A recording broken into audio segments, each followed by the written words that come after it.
Good evening, everybody. My name is E.R. Anderson. I'm the executive director of Charis Circle. Charis Circle is a nonprofit programming arm of Charis Books, and Charis Books is the South's oldest independent feminist bookstore. I'm delighted to be here with all of you tonight to celebrate Doris Diosa Davenport's brand new book. Doris is a longtime friend of Charis. We are here to celebrate testimony. This is Doris's 13th book. And we are in good company. We are kicking off National Poetry Month. It is April 1st, and we could not be happier. You know, we've been talking to Doris about this book for many months. We knew it was coming. And when we finally got to, you know, like, when are we going to do it? When are we going to celebrate? We realized that there would be no better day than the first day of Poetry Month to get to kick this off. So Doris Diosa Davenport is a performance poet, writer, educator, and independent scholar. She is a member of Alternate Roots Collective. She is constantly, continually, adamantly working to end all forms of oppression towards truth and honesty. And she is just an incredible person who we love so much. So I'm going to encourage folks to read everybody's full bios. They are on the website, but in the interest of time, I'm going to introduce everybody in a shortened form. She is joined tonight by three incredible poets who we love. Cynthia Manick is the author of No Sweet Without Brine, which is out on Tuesday. We are so excited about that. I'm going to drop some pre-order links for you.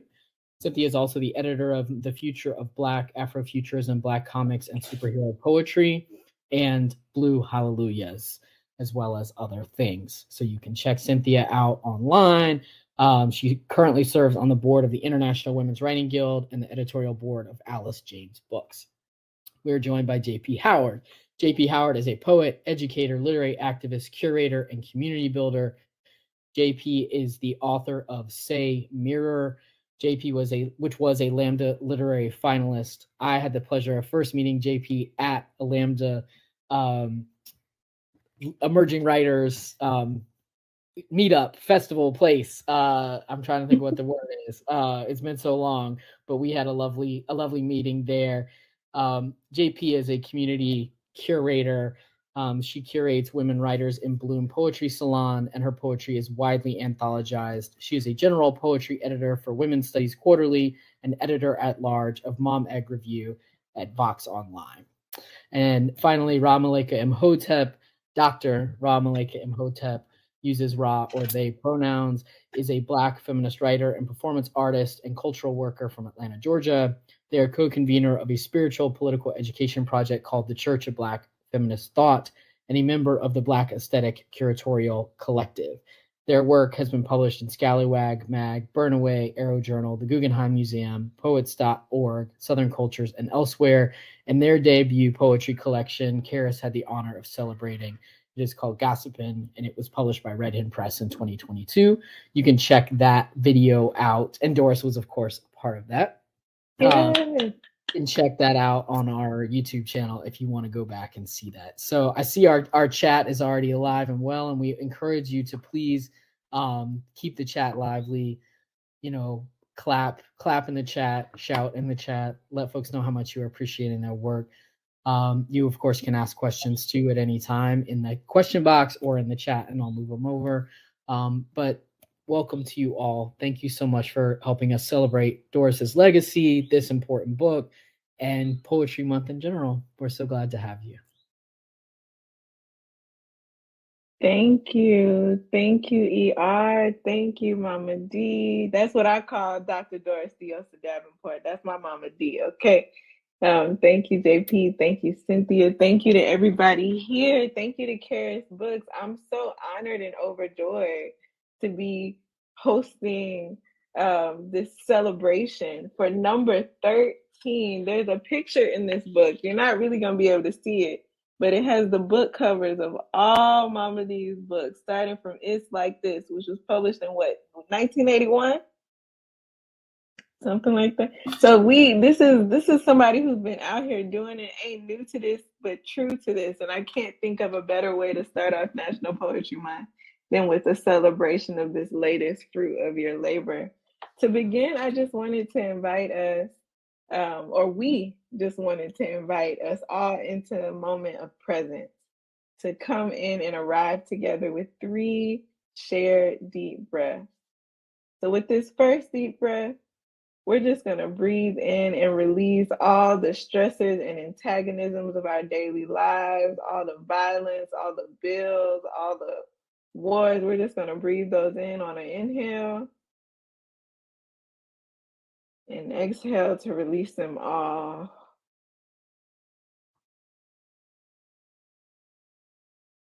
And with this second deep breath, we're going to inhale and invoke all the medicine, the remedy, justice, worldwide justice, trust, accountability, and truth.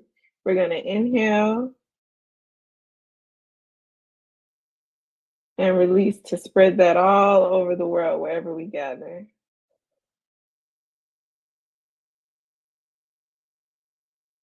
And with this third breath, we're going to invoke celebration and presence. With this breath, we're just going to come into this space together, be here together now. With an inhale.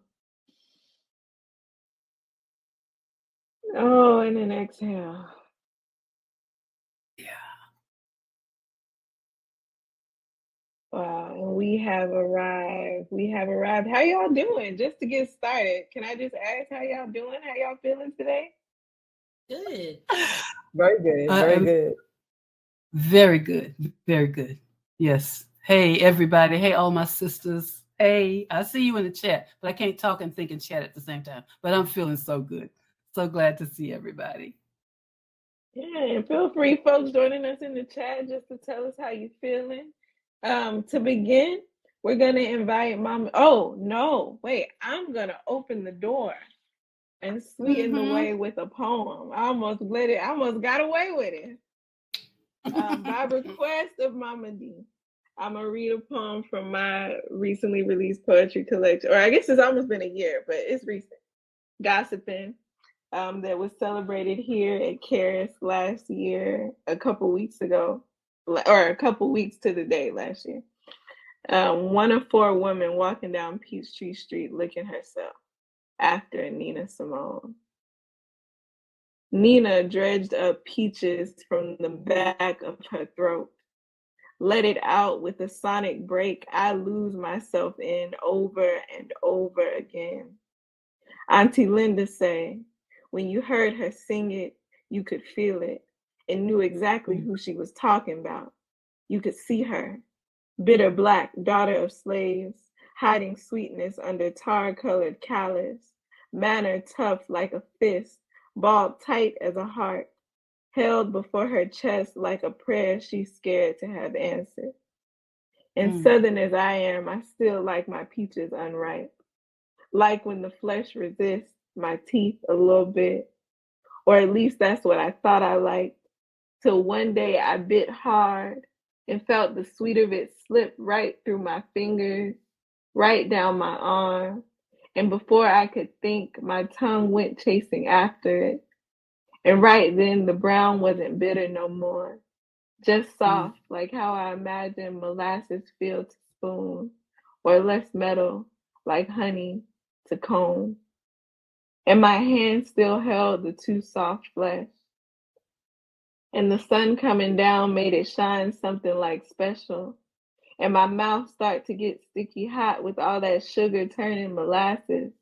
I let out a thick smile and seeing Nina smirking in the back of my mind, fingering the piano with enough force to shake the sugar out the trees. I mean, the peaches all fall when she starts singing. They hit the ground and roll all over themselves spent. Some get stepped on, others picked up and ate on, or forgotten on the counter till they start to eat away at themselves. And that's what I'm doing, eating away at myself. A mouthful of home dripping down my arm, walking down this new street toward the new place I'll call home. And the magic of it is right here in the back of my throat. Thank you. Thank you. And with that, the doors are open. The peach juice has been spilled. I invite us all to drink water to keep ourselves nice and hydrated, and with that bit of sweetness. And spilled. I love that so much. I've sweetened the way for you, Mama D, for you to come through and welcome us into the world of testimony. Number 13. Thank you, Ashe. Thank you, everybody. Yes, I love that poem. So I'm trying to read this and keep my head up, practicing how to keep my head up and not down. So gratitude to everybody, to Charis and Auburn Avenue Research Library, to everybody who helped make this possible. So much to celebrate. And special greetings to my great niece, Layla Goba, whose 18th birthday is today. So happy birthday to her. So we're celebrating her birthday, Jimmy Tenius's birthday, the 1-year anniversary of Ra's first book, the publication of Cynthia's book in 3 days. These are some serious convergences. JP's 12th year of poetry salons, and the CLA conference is in the ATL next week. All that, and it's National Poetry Month. Thank you all for celebrating with us. So what I want to do is read an excerpt from the introduction, again by request, from my daughter, Ra. Then a very short poem from each section. And full disclosure, I'm on drugs. I have to take prednisone for sciatica and allergies. So I have to drink a lot of water, and I feel a little out of it, but I'm mainly happy, so I'm going to go for it, okay? From the introduction, testimony is a culturally textured concept, a state of being, of testifying, of delivering the word, call and response, heard, witnessed, adapted, praised, passed on, embroidered a little. Testimony is truth bearing, like this. Now is the time of escalating systemic worldwide male violence, systemic heteronormative pathology. It ain't privilege, it's pathology. With medieval imperialistic wars, normalized domestic terrorism from mostly little psychotic people with giant inferiority complexes who apparently need to destroy everyone except themselves and clones. Relatedly, places in the USA practice state-sanctioned repressive laws that limit major civil rights, but condone book burnings as banning. They're going to ban the word, but then there is NOMO, NOMMO, the power of the word. Poetry testifies to reality shift in truth, justice, accountability, hope, beauty, meaningful communal realities. Like on April 7th, 2022, the day of Supreme Court Justice Ketanji Brown Jackson's confirmation, I happily listened to replays of Vice President Kamala Harris announce the vote. So by 10 p.m., I was giddy. And then Lawrence O'Donnell on MSNBC. Some of y'all know about him or know about MSNBC. He said something like, there are days when we need a poet. I perked up, and he turned it over to poet Caroline Randall Williams. She, in turn, acknowledged Justice Thurgood Marshall. And then Williams invoked our Lucille Clifton and read her poem, Won't You Celebrate With Me? My soul got so happy all the way to my feet. Poetry is necessary all the time, is what I'm talking about. All these exigencies, come on. All these exigencies motivate me. But time and imminent mortality are strong instigators as I approach 75. What if I die soon? Is my background theme music. What you gonna do? What you do? What you die? What you die? So many peers, friends, cultural resources have died lately. What if I just drop dead or get a colossal case of WTF and stop doing anything? Most importantly, I did this book because somewhere someone wants and needs to be affirmed in this space that I am creating and holding for that person, for you, for ongoing futures. Today, this book is a monument to intentional survival, transformational creativity, and transcendence. This book is an offering, a ceremony, a promise kept, an updated poetic will and testament. From part one, Winter Skin, has commentary on the pathologies, and the button says, stand with Iranian women. Winter Skin has commentary on all the pathologies of interlocking oppressions and related survival issues, including my being semi-homeless and in the pandemics. And there are solutions too. One of my major issues during that time, the day I saw that wolf spider, at least 4 inches around, crawl slowly along the baseboard near the shower, stop, straddle the baseboard, then pose like, yeah, B, what you got? Me, I got to throw up. I got to get close enough to take a picture so someone will believe me. I got to scream. I got the shakes. Honestly, got to consider where else I can live now. Maybe back to sleep in my car option. Maybe not catatonic. Maybe get help.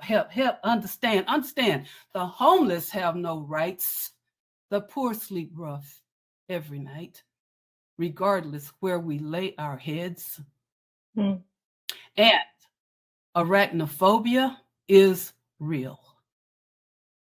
Winter Skin revisited, breaks, cracks, bleeds, sheds, heals. And so on into part 2, Affirmations, which is a collection of daily notations, I guess, or being, or what really is on my mind, or I ain't studying y'all psychos, I ain't even thinking about you. And thanks to assistance from many people, I did get housed, and I'm now housed and homed in my forever apartment. Thank you all for your love and assistance. So here's one thing I got to share with you about affirmations. Think about it. So rich it would be to go for a walk outside in the evening. Also satisfying to stay in, sit here, think about it. And whether I go out or not, always here there is a fiesta. Weeds, earth, roots, trees, rocks, dirt, grass, rivers, mountains, sky. Always earth and dirt and roots and grass and rocks and trees and rivers and weeds and dirt and sky and my mountains. Fiesta, every day. Part 3, testimony, has lots of nature poems and nature photographs. And I realized today that I am witnessing this natural spirituality of this place, the Cherokee homelands, also my homeland. And I have a heritage praise poem, Invocation, that I'm going to just say I have right here. And I'm going on to rituals in the interest of getting to our conversations. Rituals. Water, water, water. Running, runs, then stilled. Filled, fills to levels of access, ease, touch. Water, still sacred. All sacred. Sometimes simply washing dishes feels sanctified. Feels like a prayer. Sometimes washing dishes is a prayer. Thank you. I say, let me drink some water to that.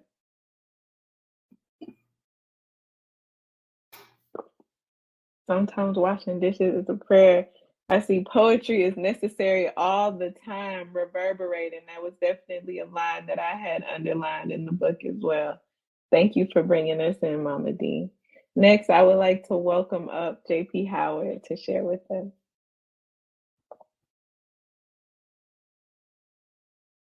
Trying to work on my mic. We can hear you. Oh, you can hear me? Okay, great. Make sure, because it looked my hand like it's muted. Thank you. That was fantastic, Doris. I loved it so much. All right. In this house, we raise our voices. We are raising up Black boys in this house. In this house, some days our voices stay raised high. Other nights, we are soft whispers. Black boys are becoming Black men in this house. In this house, Black boys blossom, Black boys bloom, Black boys cry or laugh. Black boys be brilliant in this house. This is a Black boys' house filled with love. We don't let fear into this house. We know fear intimately, but we don't let it enter these doors. This is a safe house for Black boys becoming Black men.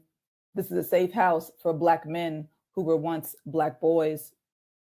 Next is a list poem, or Praise My Brooklyn Neighborhood during the pandemic. Praise turquoise sky, shimmer of sun along the East River and New York skyline backdrop. Praise that coffee shop 2 blocks over in Dumbo. Praise how that one little shop stays open when almost every other local store is closed now. Praise their mediocre coffee and how my wife and I return to them each week to order more coffee and greet them with a grateful thank you. Praise Brooklyn Bridge Park and her long, wide piers that welcome my love and me each morning on our miles-long walks. Praise Jane's Carousel and its gorgeous glass pavilion closed now during the pandemic. Praise how we pass that empty carousel each day. Praise how my youngest son used to ask me, please, Mama, can I go on it just one more time, over and over in awe when the carousel first opened 8 years ago. Praise these legs that carry me forward each day. Praise how Manhattan Bridge and Brooklyn Bridge sparkle even on cloudy days. Praise these imperfect eyes that brighten at the sight sound of unexpected birds during daily walks through the park. Praise American robins, red-throated loons, northern cardinals, red-billed gulls, and that adorable white-throated sparrow I caught chirping on the branch of a cherry blossom tree, not far from the entrance to the Brooklyn Bridge walkway just yesterday morning.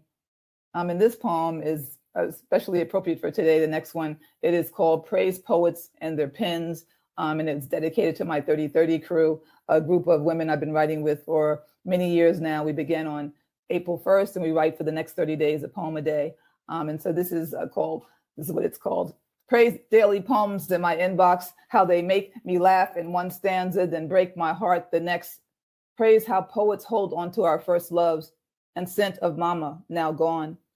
Praise how we nurture our child self, gently wrap her around stanzas.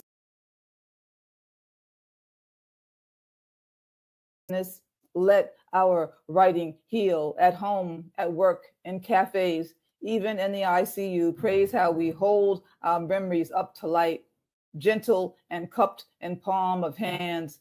Praise our rough and sexy poems. Sometimes that's all we need, fire in the sheets. Praise bebop and jazz, how my foot taps when I speak your poems out loud. Praise power of music and mama, who played Nancy Wilson all night long, crying behind a closed door. Praise how I wrote a new poem this week while my sick child laid on my lap, because everyone needs to heal, especially mamas. And this next one is called Ethery for Black Women. Black women, we be trying to hold worlds on our backs and our hearts without fail. Some days we fail at perfection. Black girl magic is a mask we pull off when night comes. Alone in our world, weight off our backs, we exhale, a lone heart. We whisper in pillows wet with our tears, our untold secrets. We breathe without our masks. We sit still in our silence. Some nights we float on crescent moons, Black girl magic shining under stars. We gather pieces before daylight. And my last poem is an offering that I try to share at most of my readings for anyone who's going through a difficult time or knows someone who's going through a difficult time. What to say to a friend who wants to give up? Say, I love you, even when you can't love yourself. Say, please, please, not today. Say, too much life unlived. Say, mirror, say beautiful, say this arm, take this arm, say grab, say hold, say let tears fall, say tears heal, say forgive your mama, say she did the best she could, say tomorrow, say sleep, say split seconds, split the seconds, say let the seconds turn into days, say today, say tomorrow, say sun, say warm, say skin, say warm skin, say sunlight, say new day, say breathe, say inhale, say exhale, say not today, baby girl, say so much life to live, say love, say I love you, say hold on to love. Thank you. Thank you, Doris. So proud of you.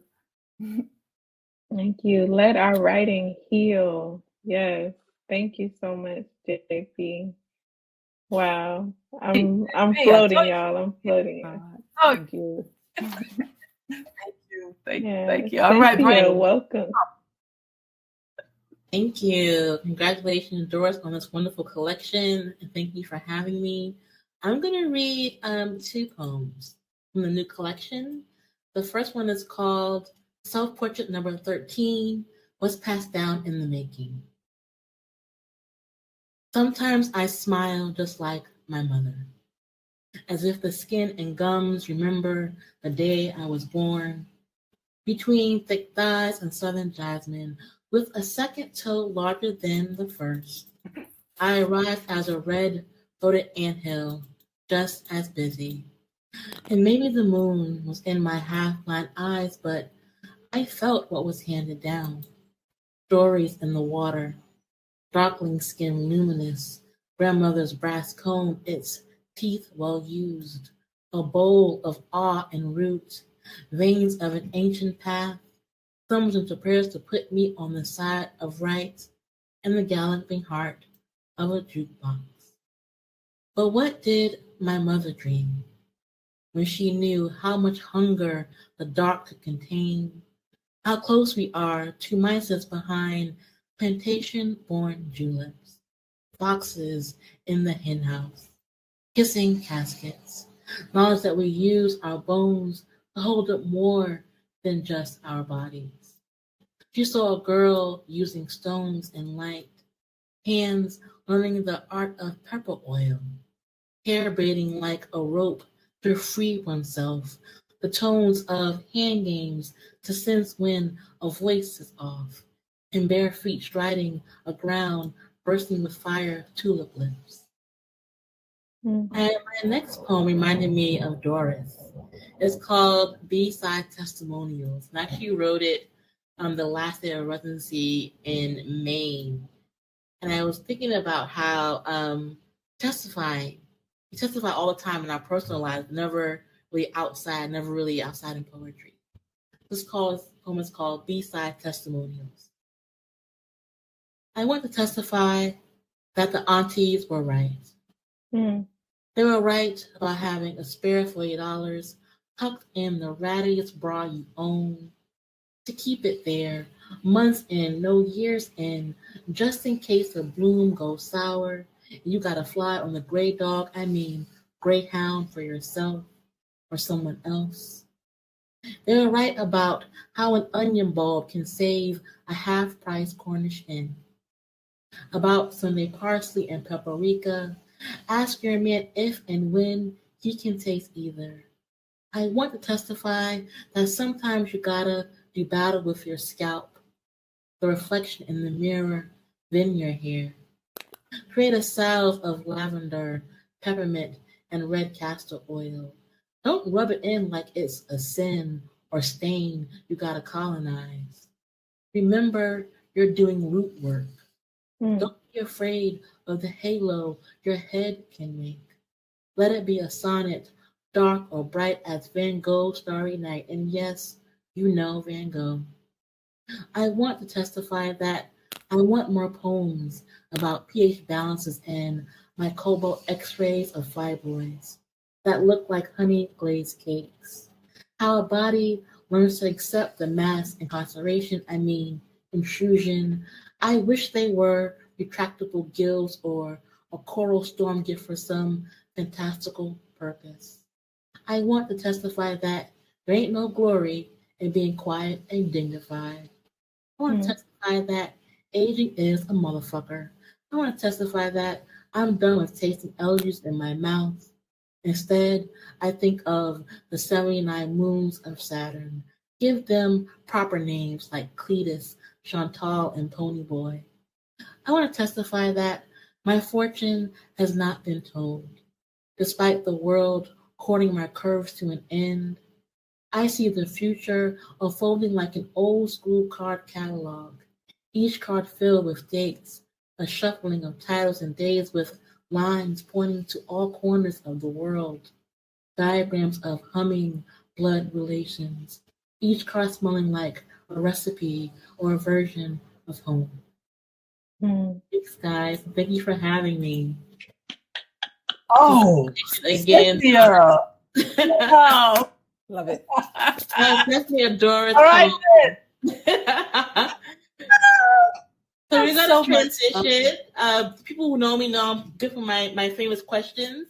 So I'm going to ask people our questions, and then I'll turn it over to Rob. The first question goes to the lovely J.P. Howard. J.P., are you ready? No. Okay. Because I know you. No, you think you know me. I know you. I know you. That's my bestie, so I can say this. Your wife, Norma Jean, is lovely and amazing. What is her most annoying habit? Let's see. Be honest. Just sitting like 2 feet from me, so. Is she right there? He is. Just here, you know. This New York apartment is not that big. What can I tell you? Okay. Okay, I switch it out. Sure. Let's do that. I want to be sleeping on the couch tonight. That's right. Exactly. As a curator, what is your pet peeve? Oh, what is my pet peeve? Curator, yeah. I would say, and I'm sure we've had this conversation. I would say sometimes we have, features who have very, very large egos. So sometimes a little bit, hard to please, I would say. That could be a challenge. People, that could be a challenge. That could be a little challenge sometimes. Gotcha. I have a question for the lovely Doris. Doris, there's only one spot left in the VIP room of heaven. Who's going to get this room, Doris? Is it Audre Lorde, Lucille Clifton, or Toni Morrison?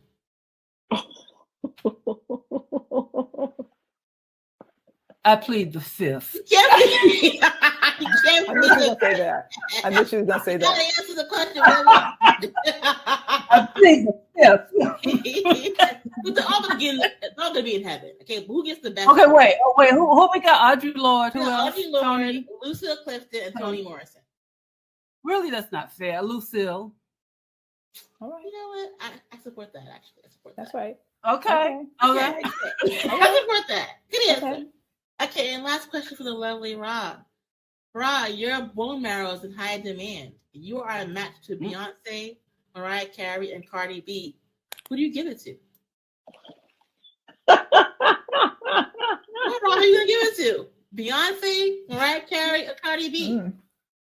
I can give one. Oh, wow.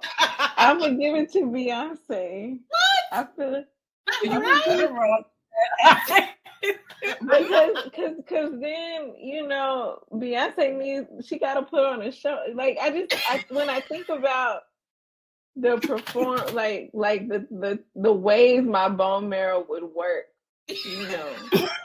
after it is gone, I think Beyonce would do the most with the bone marrow out of those things. Fair. That's a fair answer. That's fair. She would put that bone marrow to work for That's sure. Right. That's right. Yeah, she will. She will. That's right. We can't argue with that. Yeah, it's best for right? bone marrow. Yeah, it's best. I love that. Oh my goodness, that was a good one. I know, Dr. Rod. That's right. Thank you I for got one question. I got one for you, Cynthia. Okay, oh, yeah. You get one song to choose to listen to for the rest of your life. What is it?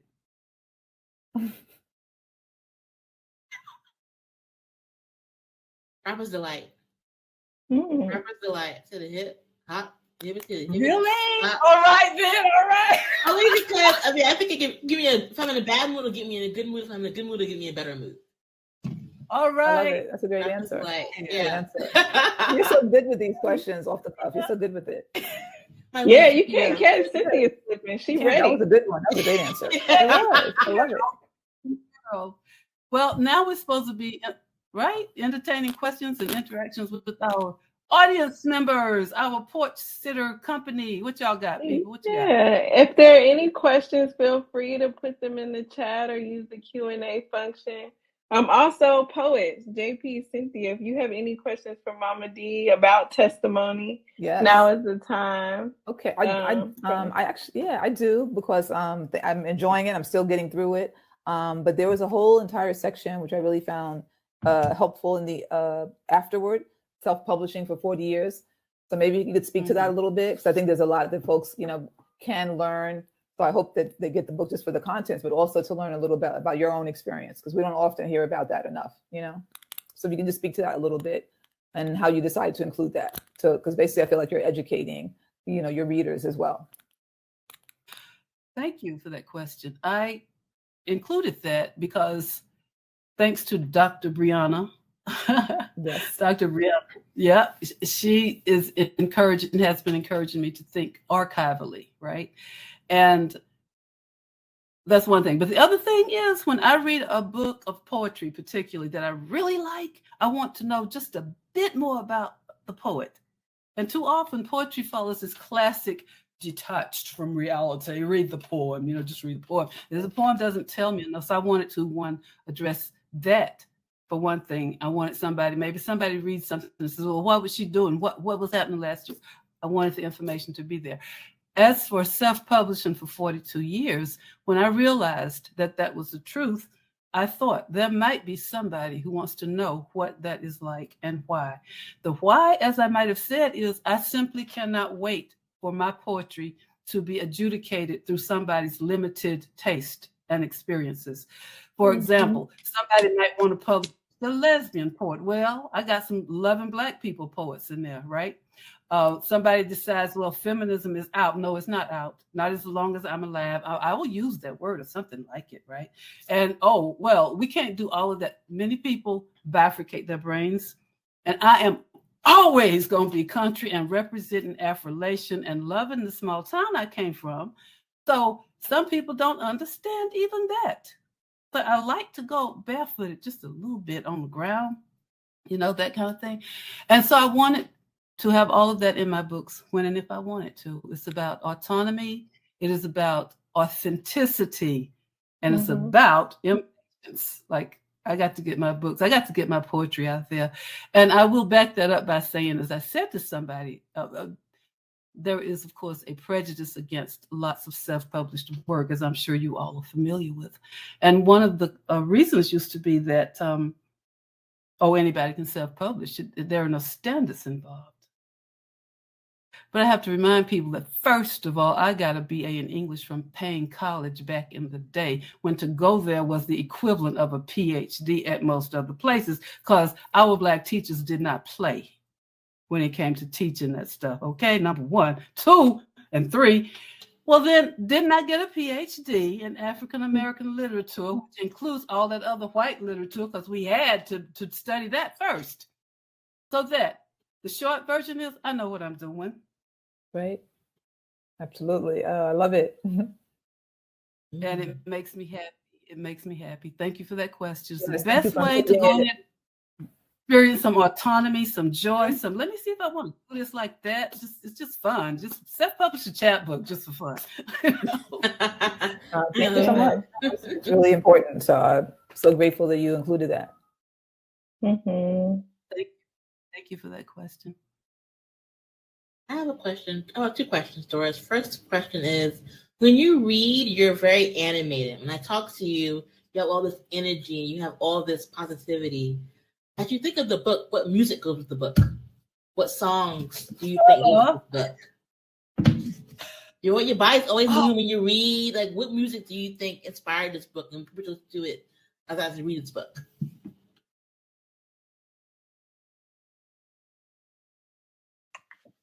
I'm sort of listening to music at all times. Mm-hmm. Did you see my playlist in the back of the book? I did. Okay.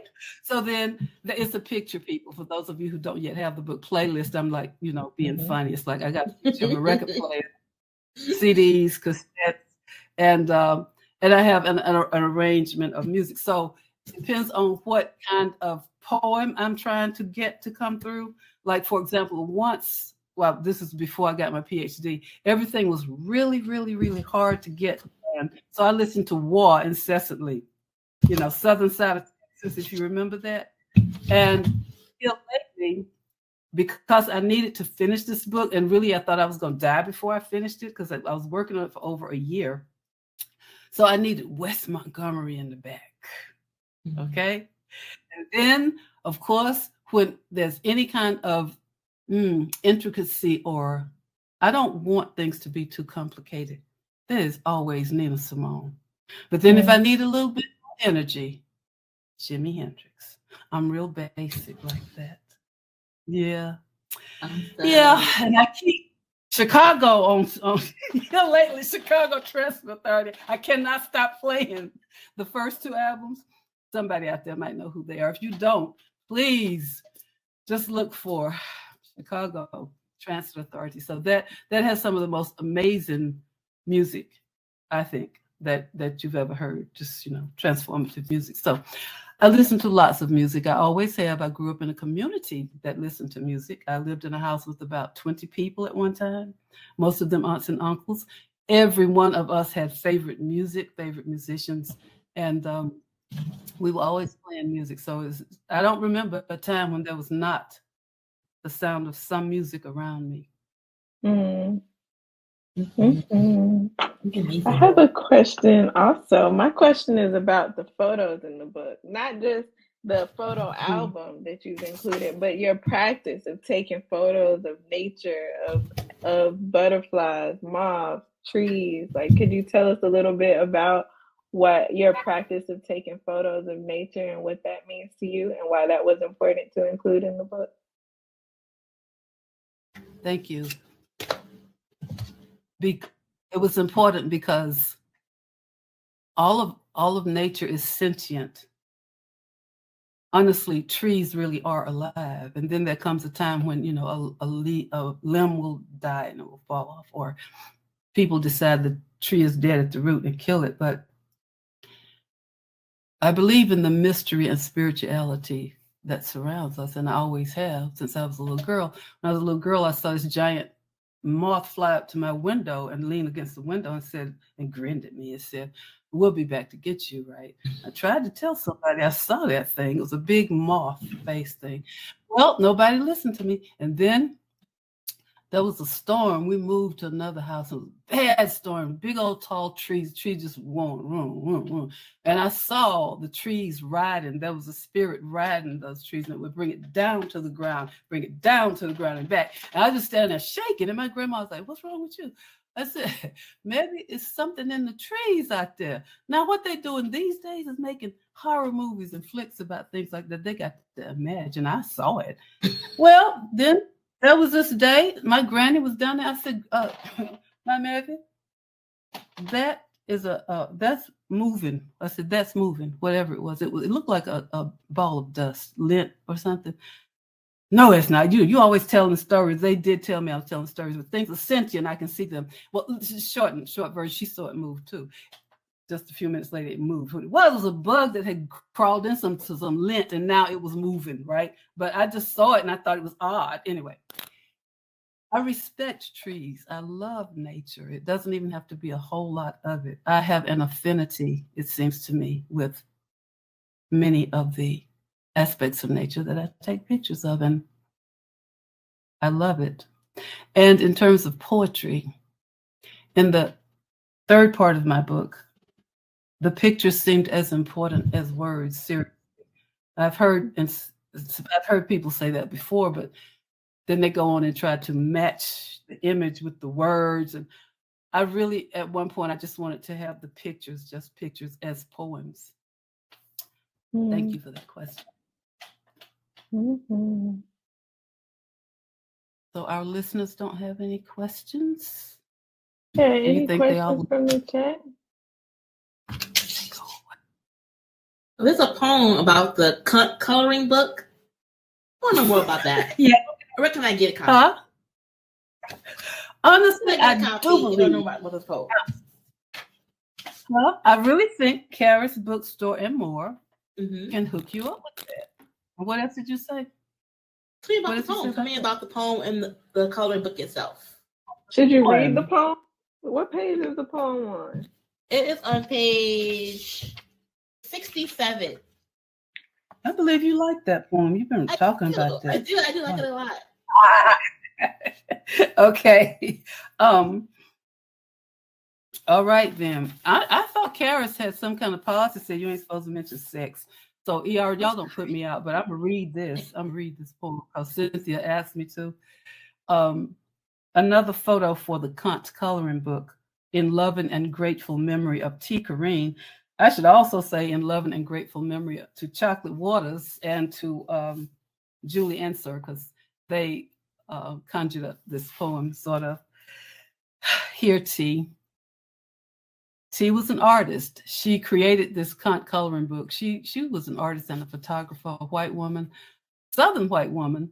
And I never will forget, we were all in a big room at a conference, and there were these people, Northerners, I think, just talking about how in the South, whites who went to school ran, the land. I said, no, they didn't. They didn't go to school. They didn't have to go to school. I said, Southern whites just took over stuff, right? And she said, yes, but if you think about it, and she was still making an argument for how corrupt higher education was. And then this slow, syrupy voice came from behind me. Doris is right. None of my kinfolk had any education. And they ran everything. And that was T. Corinne, right? And we started laughing and talking, and I didn't know who it was. Okay, thank you. I got the permit from JR. T died maybe 20 years ago of cancer. She had a great sense of humor, wonderful artist. And she actually looked at these cunts or pussies or crotches and did wonderful drawings of them. And they are line drawings. They are works of art. Later, she republished the book as Labia Flowers. Here, T. Here's a short series of crone, pussy, elder cunts, seasoned like fine wine. Full bodies brought to your table, free of charge, your palate to please. Excuse me while I sneeze. Oh, snap. Did you see that? That little sneeze too. Ooh, new anime porn reality series, Adventures of the Sneezing Elder Vagina, SEV for short. Would you look at that old deep brown, mwah, gray, hairy, succulent, deep pink in the center thing? Come and go home with me, you OHT, old hot thing. You OHT, come right here. Come on now. Yeah. All the snaps. All the snaps.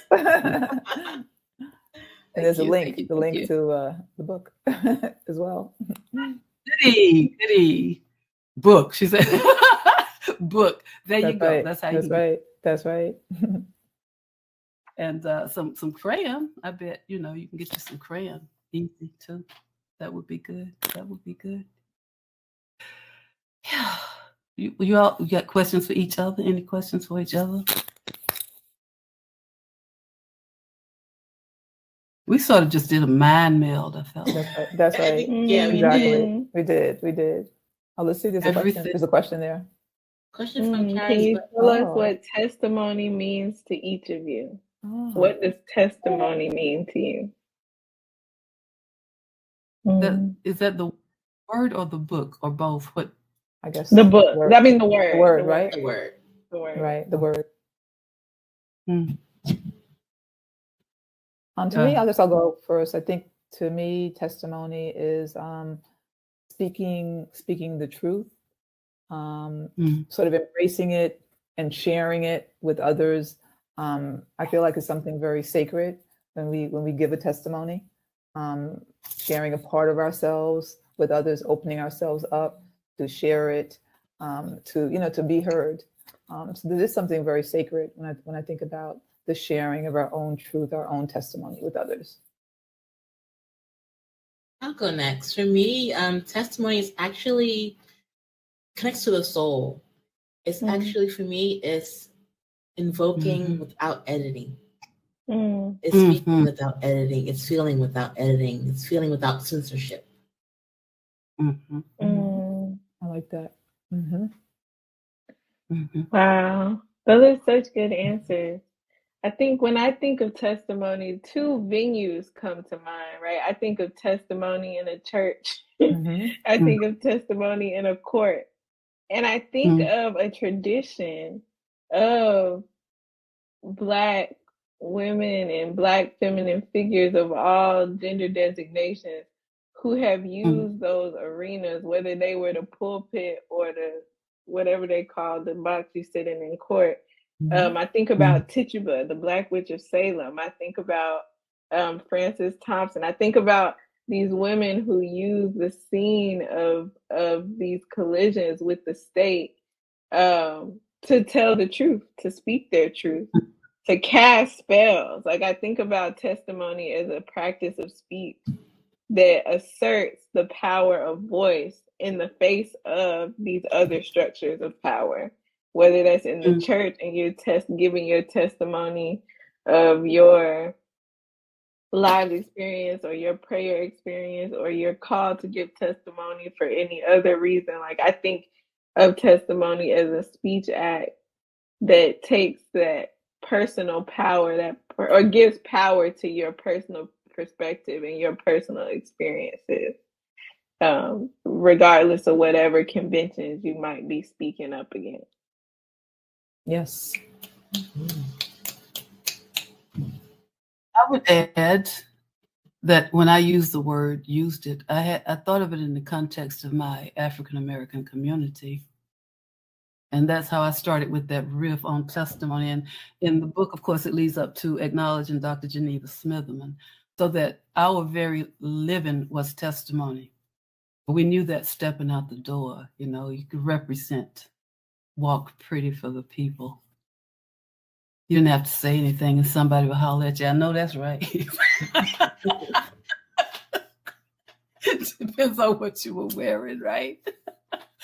So it's an enriching event, whether no matter what level it is on, but I definitely see it as a cultural thing, and maybe diasporic African even, but and with its own special, rich, spiritual meaning for all African American women, particularly.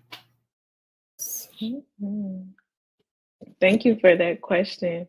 Mama D, I know you wanted us to read from your book together. No, you should.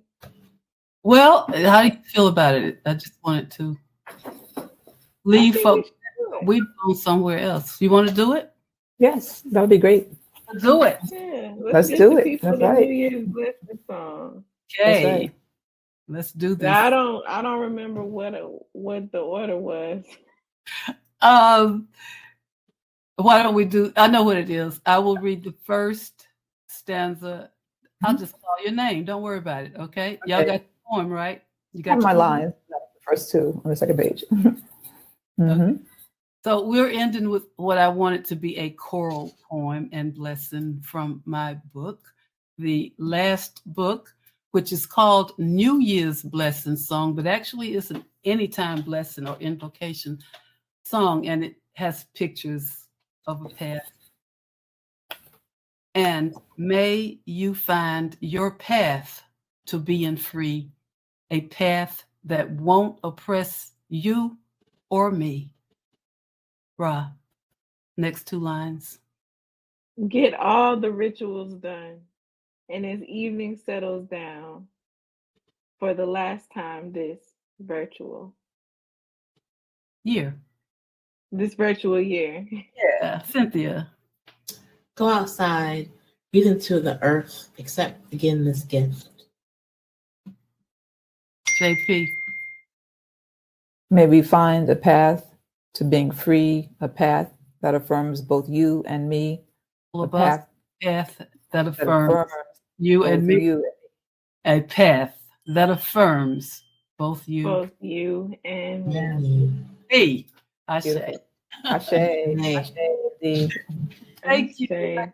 Thank you. Thank you. ER, you can come back now.